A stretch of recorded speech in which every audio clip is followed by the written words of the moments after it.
sommes dans l'escalier Le Fuel, c'est un endroit du Louvre très différent de la galerie d'Apollon, un espace minéral mais aussi une autre époque de l'histoire du palais, le Second Empire, au moment où on a bâti plus de la moitié du Louvre en quelques années. Le nom de Le Fuel, c'est le nom de l'un des principaux architectes qui a été employé par Napoléon III, Hector Le Fuel, qui a succédé à Louis Visconti, celui qui avait mis en place les grandes lignes de ce nouveau Louvre, c'est-à-dire de tous les bâtiments qui entourent la pyramide par laquelle nous entrons aujourd'hui dans le musée. Cet escalier est très typique et en même temps assez exceptionnel au Louvre parce que Le Fuel est un grand fabricant d'escaliers et il a toute une série de réflexions sur ce thème, comment faire un escalier à la fois confortable, beau et bien éclairé. Mais ici, il a rencontré des problèmes particuliers parce que cet escalier n'était pas prévu dans le projet de départ et donc il a fallu l'insérer en quelque sorte dans une architecture qui était déjà prédéfinie. Deux problèmes, comment éclairer l'escalier? Alors pour résoudre cette question, Le Fuel ici a choisi d'éclairer l'escalier essentiellement par le haut, donc il y a toute une série de verrières qui laissent descendre la lumière. D'autre part, l'escalier est beaucoup plus étroit, la cage est beaucoup plus petite que celle des grands escaliers, les autres grands escaliers faits par Le Fuel, et donc les volets de marche s'enroulent selon un plan extrêmement complexe, elles reviennent les unes sur les autres, donc c'est un espace qui est un peu labyrinthique. Et puis enfin, Le Fuel a donné une apparence de régularité à un espace qui en réalité est complètement irrégulier, car les fenêtres qui se trouvent de ce côté-là et les fenêtres qui se trouvent de l'autre côté ne sont pas du tout alignées.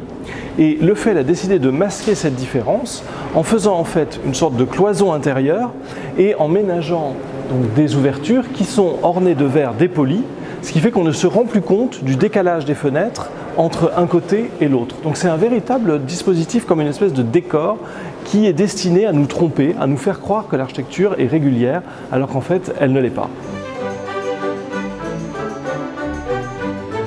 Une autre particularité très importante tient au fait que lorsque Le Fuel a de la place, ce qu'il fait c'est qu'il place les marches dans les parties basses et donc les marches s'enroulent sur des murs aveugles en bas.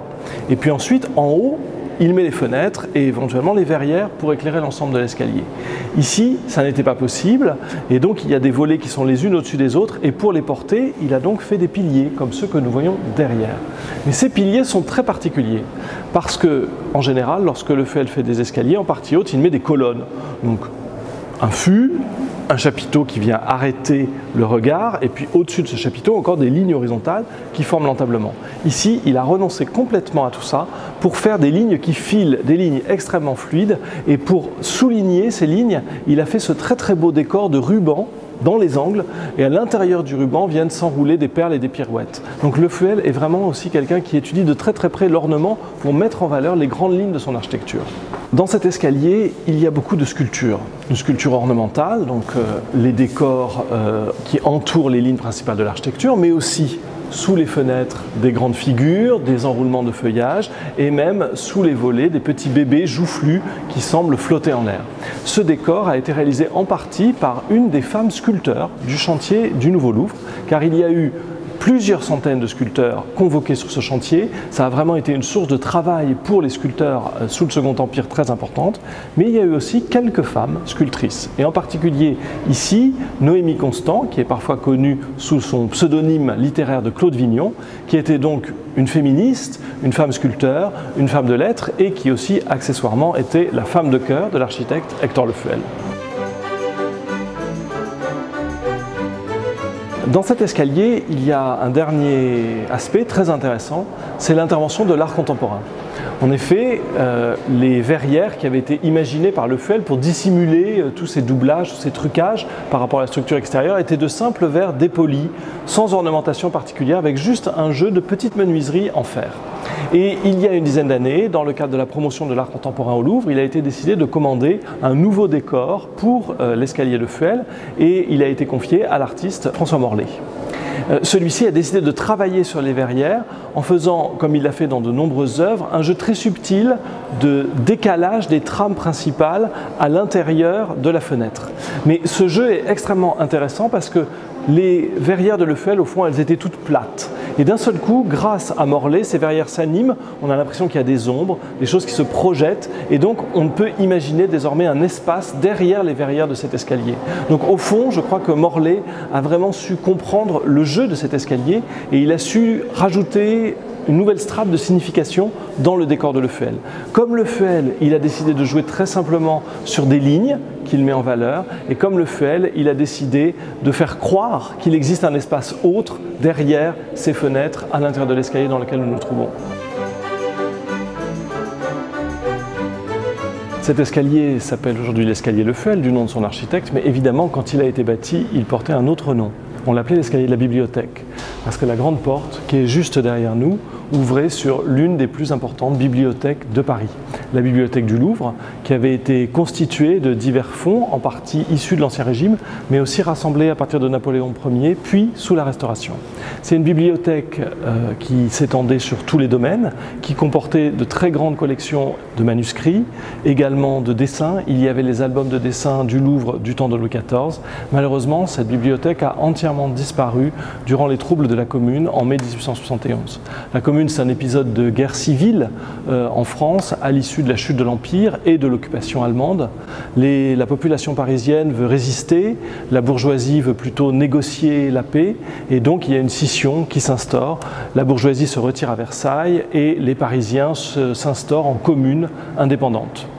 Le mouvement de la Commune va durer seulement quelques mois, et en mai 1871, méthodiquement, la grande armée bourgeoise venue de Versailles va reconquérir la capitale. Et au fur et à mesure de cette reconquête, les communards reculent, et à la fois pour des raisons symboliques et aussi pour retarder un peu l'avancée des troupes adverses, ils incendient les grands bâtiments, symboles pour eux du pouvoir. Ils ont incendié le palais des Tuileries qui se trouvait à quelques centaines de mètres de nous, et ici, au Louvre, ils ont décidé d'incendier cette bibliothèque qui portait le titre de bibliothèque impériale. Malheureusement, nous avons donc perdu à cette occasion de très nombreux manuscrits et des ouvrages très précieux qui nous manquent encore pour notre compréhension de l'histoire du Louvre ou de l'histoire de Paris.